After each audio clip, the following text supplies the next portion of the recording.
ನೋಡಿ, ಯಾವುದೇ ವ್ಯಕ್ತಿ ಆಗಿರಲಿ, ಆತನಿಗೆ ಹಣ ಬಲ ಇರಲಿ, ಜನಬಲ ಇರಲಿ, ಅಥವಾ ಸಾಮಾನ್ಯ ವ್ಯಕ್ತಿ ಆಗಿರಲಿ, ಒಂದು ಸಣ್ಣ ಪ್ರಾಣಿಯನ್ನು ಕೂಡ ಕೊಲ್ಲುವುದಕ್ಕೆ ಯೋಚನೆ ಮಾಡಬೇಕಾಗುತ್ತೆ. ಯಾಕಂದ್ರೆ ಮನುಷ್ಯತ್ವ ಅನ್ನೋದು, ಮಾನವೀಯತೆ ಅನ್ನೋದು ಅಷ್ಟರ ಮಟ್ಟಿಗೆ ಉಳ್ಕೊಂಡಿದೆಯಾ ಅನ್ನುವಂಥ ಪ್ರಶ್ನೆ ಮಾಡ್ಕೋಬೇಕಾದಂಥ ಸಂದರ್ಭ ಇವತ್ತು ಎದುರಾಗಿದೆ. ಸೊ ಹಾಗಾಗಿ ಯಾರಿಗೂ ಕೂಡ ಒಬ್ಬರನ್ನ ಕೊಲ್ಲುವಂಥ ಅಧಿಕಾರ ಯಾವ ಅಧಿಕಾರಿಗಳಿಗೂ ಇಲ್ಲ, ಪೊಲೀಸ್ನವರಿಗೆ ಇಲ್ಲ, ಮಿಲಿಟರಿ ಆಫೀಸರ್ಸ್ಗೆ ಇಲ್ಲ. ಬೇಕಾದಷ್ಟು ಪರ್ಮಿಷನ್ಗಳು ತಗೋಬೇಕಾಗುತ್ತೆ. ಅಂಥವ್ರು ಒಬ್ಬರ ಚಿತ್ರಹಿಂಸೆ ಕೊಟ್ಟು ಸಂದೇಶ ಕೊಡಬೇಕಾದವರು ಸಾಯಿಸ್ತಾರೆ ಅಂತಂದ್ರೆ ಏನು ಅರ್ಥ ಕೊಡ್ತಾ ಇದೆ ಅಂತ. ಈಗ ರೇಣುಕಾ ಸ್ವಾಮಿ ಅವರ ತಂದೆ ತಾಯಿ ನಮ್ಮ ಜೊತೆ ಇದ್ದಾರೆ. ನಾವು ಅವ್ರನ್ನ ಮಾತಾಡಿಸುವಂಥ ಪ್ರಯತ್ನ ಮಾಡ್ತೀವಿ. ನಮಸ್ತೆ. ಹೇಳಿ, ಈ ಕ್ಷಣದಲ್ಲಿ ಮಗನನ್ನ ಕಳ್ಕೊಂಡಿದ್ದೀರಾ, ಆದ್ರೆ ಈ ರೀತಿ ಚಿತ್ರಹಿಂಸೆ ಕೊಟ್ಟು ಈ ತರ ಮಾಡ್ತಾರೆ ಅಂತಂದ್ರೆ ಏನ್ ಹೇಳ್ತೀರಾ ನೀವು? ಏನು ಹೇಳೋದು, ಮಾನವೀಯತೆ ಇದೆಯಾ? ಯಾಕೆ ಮಾಡಿದಾರೆ ಅಂತಲೇ ಗೊತ್ತಿಲ್ಲ ನಮಗೆ. ಅವ್ನು ಏನು ಅಂತ ತಪ್ಪು ಮಾಡಿದಾನೆ, ಅವನು ಎಂದು ಆ ಥರ ಮನುಷ್ಯನೇ ಅಲ್ಲ. ಅವನು ಆಯ್ತು, ಅವ್ನ ಡ್ಯೂಟಿ ಆಯ್ತು, ನಾವು ಆಯ್ತು, ನಮ್ದು ಆಯಿತು. ನಾವು ಅವ್ರು ಏನು ತಪ್ಪು ಮಾಡಿದ್ರು ಕೂಡ ಕಾನೂನು ಇತ್ತು, ಅಥವಾ ನಮ್ಮ ತಂದೆ ತಾಯಿ ಹೇಳ್ಬೋದಾಗಿತ್ತು. ಇವ್ರು ನೇರವಾಗಿ ಅವ್ರು ಡ್ಯೂಟಿಗೆ ಹೋದನ್ನು ಅವ್ನು ಕರ್ಕೊಂಡು ಹೋಗಿ ಎಲ್ಲಿಂದನೂ ಇಲ್ಲಿಂದ ಕರ್ಕೊಂಡು ಹೋಗಿ ಬೆಂಗಳೂರಲ್ಲಿ ಕೂಡಿ ಹಾಕಿ ಹೊಡೆದು ಬಡ್ದು ಈ ಚಿತ್ರಹಿಂಸೆ ಕೊಟ್ಟು ಅವ್ನು ಕೂಗಾಡಿ, ಅವ್ನು ಹೆಂಡ್ತಿ ಇದ್ದಾಳೆ, ಪ್ರೆಗ್ನೆಂಟ್ ಇದ್ದಾಳೆ ಅಂತ ಕೂಗಾಡಿರೂ ಬಿಟ್ಟಿಲ್ಲ. ಅದು ಪೇಪರ್ ಇದೆ. ಅವ್ರು ಯಾಕೆ ಹಿಂಗೆ ಮಾಡಿದರು, ಏನು ಕಾರಣ? ನಾವೇನು ಯಾರಾದ್ರೂ ಆಸ್ತಿ ಹೊಡೆದೀವ, ಯಾರು ಗಂಟನ ಮಾಡಿದೀವ? ಯಾಕೆ ಅವನ ಮೇಲೆ ಅಷ್ಟು ದ್ವೇಷ ಕಾಲಿದ್ರು ಅವರು ಅನ್ನೋದು ನನಗೆ ಇಲ್ಲಿವರೆಗೂ ಅರ್ಥ ಆಗಿಲ್ಲ. ಅವ್ರ ದರ್ಶನ್ ಅವ್ರು ಏನು ಮೆಸೇಜ್ ಹಾಕಿದ ಏನಂತನೂ ಗೊತ್ತಿಲ್ಲ. ಯಾಕೆ ಸಾವಿರಾರು ಜನ ಅವರು ಬೇಕಾದರೆ ಹಾಕಿರ್ಬೋದು. ನಿಮ್ಮ ಬಳಿ ಏನಾದ್ರು ಹೇಳ್ಕೊಂಡಿದ್ರ? ಇಲ್ಲ, ಅವ್ರ ಫ್ಯಾನು ಅಲ್ಲ, ಏನಲ್ಲ. ನಾವು ಸಿನಿಮಾನೇ ನೋಡಲ್ಲ ನಮ್ಮ ಮನೆಯಲ್ಲಿ. ಮತ್ತೆ ಅವ್ರ ಅಭಿಮಾನಿ ಅಂತ ಬಿಂಬಿಸ್ತಾ ಇದ್ದಾರೆ. ಅಭಿಮಾನಿ ಅಂತ ಅವ್ರು ಬಿಂಬಿಸ್ತಾ ಇರ್ಬೋದು, ಆದ್ರೆ ಅವ್ರು ನಮ್ಮ ಹತ್ರ ಅಂತೂ ನಾವೆಂದು ಹೇಳಿಲ್ಲ. ದರ್ಶನ ಆಗಲಿ. ನಡಿ, ಈಗ ಶುರು ಮಾಡೋಣ.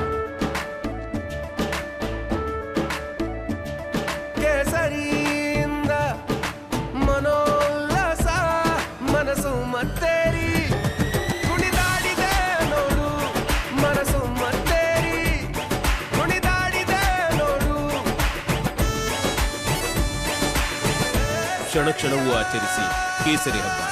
ವಿಮಲ್ ಬಾಯಲ್ಲಿ ಹೇಳಿ ಕೇಸರಿ. ಅವನ ಟಿವಿ ಅವನಿಗೆ ಇದ್ದಿದ್ದು ಒಂದೇ ಹವ್ಯಾಸ, ಇದು ಕ್ರಿಕೆಟ್ ಮ್ಯಾಚ್ ನೋಡೋದು. ಅವನು ಎಂದು ಯಾವುದು ಸಿನಿಮಾನ ನೋಡಿಲ್ಲ, ಸೀರಿಯಲ್ಲು ನೋಡ್ತಿರ್ಲಿಲ್ಲ. ಅವನು ಆತು ಮ್ಯಾಚ್ ಇದ್ರು ನೋಡ್ತಿದ್ದ, ಡ್ಯೂಟಿಗೆ ಹೋಗ್ತಿದ್ದ, ಬರ್ತಿದ್ದ. ಅವ್ನ ಫ್ಯಾನು. ಹಾಗಾದ್ರೆ ನೀವು ಇದೆಲ್ಲ ಹೇಳ್ತಾ ಇರೋದು ಹೋಗ್ತಾ ಇದ್ರೆ ಏನಾದ್ರು ಬೇರೆ ಕಾರಣಗಳೇನಾದ್ರು ಇರ್ಬೋದಾ? ಯಾತರದು ಇಲ್ಲ ಅಂತಂದ್ರೆ ನನಗೆ ಏನು ಕಾರಣ, ಏನು ಬರುತ್ತೆ? ಅವನೇನು ನಮ್ಮ ಮನೆಯಲ್ಲೇ ಜಗಳಾಡಿಲ್ಲ, ಅಥವಾ ಡಿಪಾರ್ಟ್ಮೆಂಟ್ಗೆ ಕೆಲಸದಲ್ಲೂ ಏನು ಜಗಳಾಡಿಲ್ಲ. ಏನು ಕಾರಣ ಇರುತ್ತೆ ನಮಗಂತೂ ಅರ್ಥ ಆಗ್ತಿಲ್ಲ. ಏನು ಕಾರಣನೇ ಇಲ್ಲ. ಆದರೆ ಇದೇ ಮೆಸೇಜ್ ಎಲ್ಲರ ಕಡೆಯಿಂದ ಬರ್ತಿರೋದು ಅಂದರೆ ಮೆಸೇಜ್ ಹಾಕಿದ್ದಾರೆ ಅವ್ರಿಗೆ. ಎಂತಾರೋ ಅವರು ದರ್ಶನ್ ಅವರು ಎಂತಾರೋ. ಯಾರಾದ್ರೂ ನಿಮ್ಗೆ ಆ ಮೆಸೇಜ್ನ ತೋರಿಸುವಂತ ಪ್ರಯತ್ನ ಮಾಡಿದ್ರ? ಏನ್ ಮೆಸೇಜ್ ಹಾಕಿದ್ದಾರೆ, ಕಮೆಂಟ್ ಈ ತರ ಮಾಡಿದ್ದಾರೆ ನೋಡಿ? ಇಲ್ಲ ಇಲ್ಲ, ಯಾಕಂದ್ರೆ ಇಲ್ಲಿವರೆಗೂ ನಾವು ಅದನ್ನ ನೋಡಿಲ್ಲ. ಅಲ್ಲ, ಅವ್ನ ಮೊಬೈಲೇ ಸಿಕ್ಕಿಲ್ಲಲ್ಲ, ಮೊಬೈಲ್ ಸಿಕ್ಕಿಲ್ಲ. ಅವರು ಪೊಲೀಸ್ನರು ವರದಿಯಿಂದ, ಅವ್ರ ತನಿಖೆಯಿಂದ ಗೊತ್ತಾಗಿರೋದು. ಅವ್ರ ತನಿಖೆಯಿಂದ ಗೊತ್ತಾಗಿದ್ದಾರೆ. ಅವರು ಬಂದಿದ್ದಾರೆ. ಅವರು ದರ್ಶನ ಬಂದು ಅವ್ರಿಗೆ ಮಾತಾಡಿಸಿ ಹೊಡೆದು ಹೋಗಿದ್ದಾನೆ ಅಂತ ಹೇಳ್ತಿದ್ದಾರೆ ಪೊಲೀಸ್ನರು.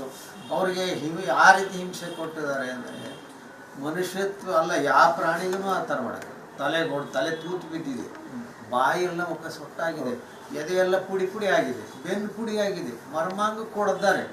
ಅಂಥ ಘಟನೆ ನನ್ನ ಮಗ ಎಂದೂ ಮಾಡೋಕ್ಕೆ ಸಾಧ್ಯ ಇಲ್ಲ. ಅಂಥ ಕೀಳು ಮಟ್ಟಕ್ಕೆ ಇಳಿದು ಯಾರಿಗೂ ತೊಂದರೆ ಕೊಟ್ಟಾನಲ್ಲ.